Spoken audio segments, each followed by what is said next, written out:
नमस्कार, welcome to online classes of Adarsh Shikshan Sansthan. पिछले video में हमने 8th chapter a short monsoon diary का सेकंड पार्ट स्टार्ट किया था, जिसमें हमने पढ़ा कि लेखक हमें मसूरी के जो मौसम है उसके बारे में बताता है और 2 और 3 अगस्त को वहाँ का मौसम कैसा था उसके बारे में हमने पढ़ा। आज हम 12 अगस्त के मौसम के बारे में जो उन्होंने बताया है उस दृश्य के बारे में पढ़ेंगे। Let's begin. August 12, endless rain and a permanent mist. We haven't seen the sun for 8 or 9 days. Everything damp and soggy. Nowhere to go. Pace the room. Look out of the window at a few bobbing umbrellas. At least it isn't cold rain. The hillsides are lush as late monsoon flowers begin to appear. Wild balsam, dahlias, begonias, and ground orchids. तो लेखक बताता है कि 12 अगस्त को endless rain थी, अर्थात जिसका कोई अंत न हो ऐसी वर्षा शुरू हो गई थी। एंड परमानेंट मिस्ट, और परमानेंट मिस्ट का मतलब होता है कोहरा या धुंध, परमानेंट रूप से कोहरा छाया हुआ था। We haven't the sun for 8 और 9 डेज, और हमने 8-9 दिनों से सूर्य को भी नहीं देखा था। इतनी धुंध थी कि उसमें हम सूरज को भी नहीं देख पाए।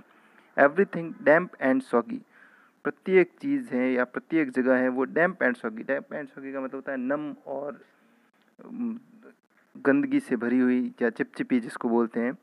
तो हर जगह नमी और चिपचिपी वाली थी। नो वेयर टू गो, और कहीं भी नहीं जाना था। पेस द रूम, केवल रूम में ही, कमरे में ही चहलकदमी कर रहे थे, अर्थात कमरे में ही इधर उधर टहल रहे थे। Look out of the window at a few bobbing umbrellas, और जब भी खिड़की से बाहर देखते तो कुछ बॉबिंग अम्ब्रेलाज, बॉबिंग का मतलब होता है ऊपर नीचे होते हुए, अर्थात लोग छाता लेकर चल रहे थे तो हमें ऊपर नीचे होते हुए छातों के दृश्य ही देखने को मिलते। At least it isn't cold rain, कम से कम ये जो वर्षा थी वो ठंडी नहीं थी। बस इतना ही अंतर था कि ठंड थोड़ी कम थी, बाकी वर्षा लगातार हो रही थी। The hillsides are lush as late monsoon flower begin to appear. जो हिल साइड थी, जो पहाड़ी का दृश्य था वो लश हो गया था। लश का मतलब होता है हरियाली से भर जाना या हरा भरा होना। As late monsoon flower began to appear, जैसे ही मानसून के जो फ्लावर थे, फूल थे, वो अपीयर हुए, प्रकट हुए, तो जो मौसम है वो हरा भरा हो गया था, जिसमें wild balsam, dahlias, begonias and ground orchid, ये कुछ फ्लावर्स के नाम है। जिनमें बाल्सम का मतलब होता है गुल मेहंदी, जो जंगली गुल मेहंदी होती है वो, डहलिया, बेगोनिया, और ग्राउंड ऑर्चिड, ऑर्चिड का मतलब होता है फूलों वाले पौधे। तो इस प्रकार से बहुत से वहाँ पे पौधे देखने को मिल रहे थे। 31st August, it is the last day of August and the lush monsoon growth has reached its peak. The seeds of the cobra lily are turning red, signifying that the rain are coming to an end. In a few days, the ferns will start turning yellow, but right now they are still firm, green and upright.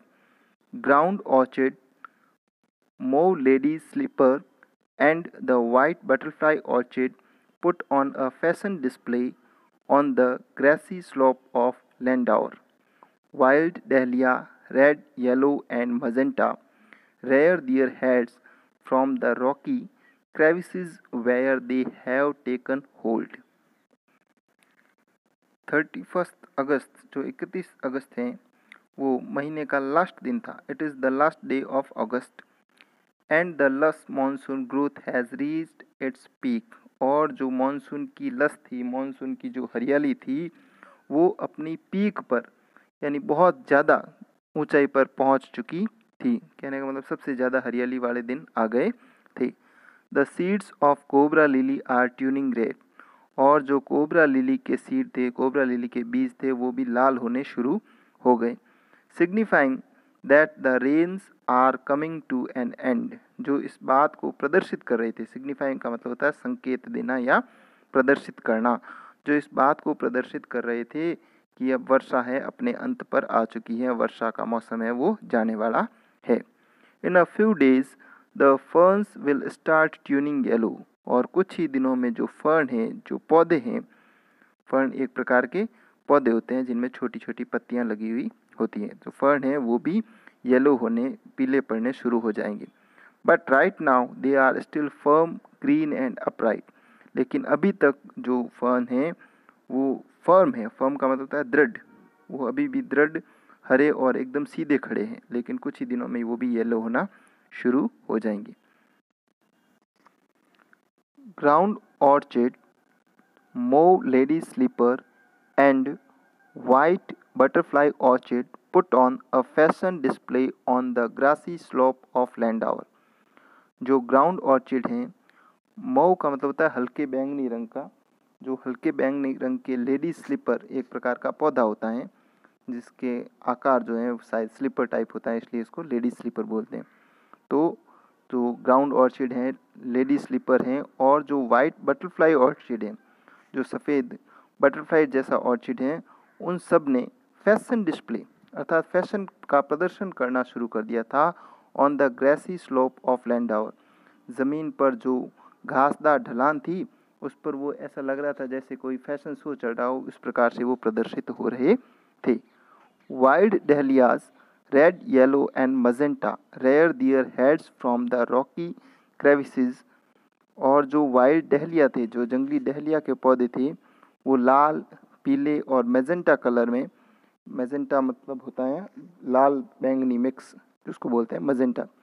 तो red, yellow and magenta colour के जो wild डहलियाज हैं वो भी चट्टानों में से, Rocky crevices, crevices का मतलब होता है चट्टानों के अंदर जो दरारें होती हैं उसको बोलते हैं क्रेविसेस, तो वो भी चट्टानों की दरारों से अपने सिर ऊपर उठा रहे थे। Where they have taken hold, जहाँ पर वे जकड़े हुए थे। टेक होल्ड का मतलब होता है गिरफ्त में होना या जकड़े हुए होना, तो वो चट्टानों में जकड़े हुए थे, वो भी अब चट्टानों की दरारों में से अपने सिर को ऊपर उठाने लगे। Snacks and rodents flooded out of their holes and burrows take shelter in roofs, attics and godowns. A shrew, weak of eyesight, blunders about the room, much to the amusement of the children. Don't kill it, admonishes their grandmother. Chachundars are lucky, they bring money. And sure enough, I receive a check in the mail. Not a very large one, but welcome all the same।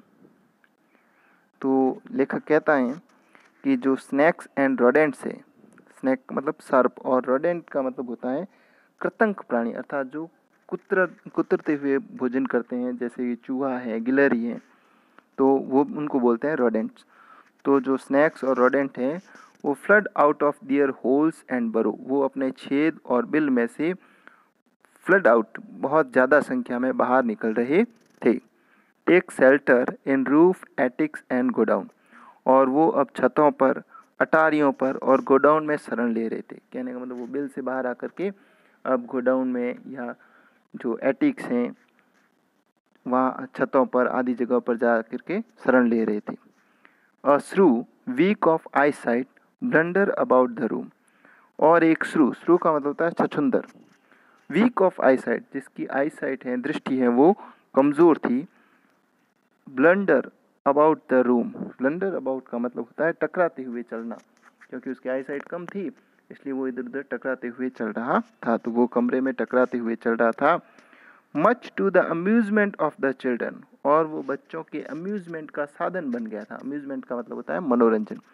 जब वो टकराते हुए चल रहा था तो उसे देख करके बच्चे मनोरंजित हो रहे थे। तो उनकी ग्रैंड मदर ने ये सब देखते हुए कहा, डोंट किल इट, इसको मारना मत। एडमोनिशेस दियर ग्रैंड मदर, एडमोनिश का मतलब होता है चेतावनी देना या डांटना। उन्होंने बच्चों को डांटा कि भाई आप मजाक तो कर रहे हो लेकिन इसको मारना मत।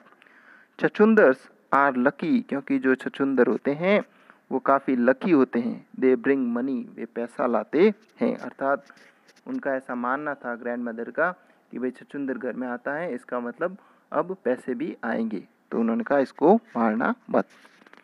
एंड श्योर एनफ का मतलब था निश्चित रूप से। तो लेखक भी कह रहा है निश्चित रूप से, I receive a cheque in the mail, मैंने भी मेल में एक चेक प्राप्त किया। Not a very large one, ज़्यादा बड़ा नहीं था, यानी कि अधिक मात्रा में, अधिक पैसे का नहीं था, लेकिन मैं भी इस बात को मानता हूँ कि छछूंदर है वो लकी होते हैं और उनसे पैसे आते हैं, क्योंकि मैंने भी एक चेक प्राप्त किया। But welcome all the same, लेकिन फिर भी मैं उसका स्वागत करता हूँ, यानी पैसे ज़्यादा नहीं थे, फिर भी मैं उसका स्वागत करता हूँ। Thank you. नेक्स्ट पार्ट है वो अगले वीडियो में पढ़ेंगे।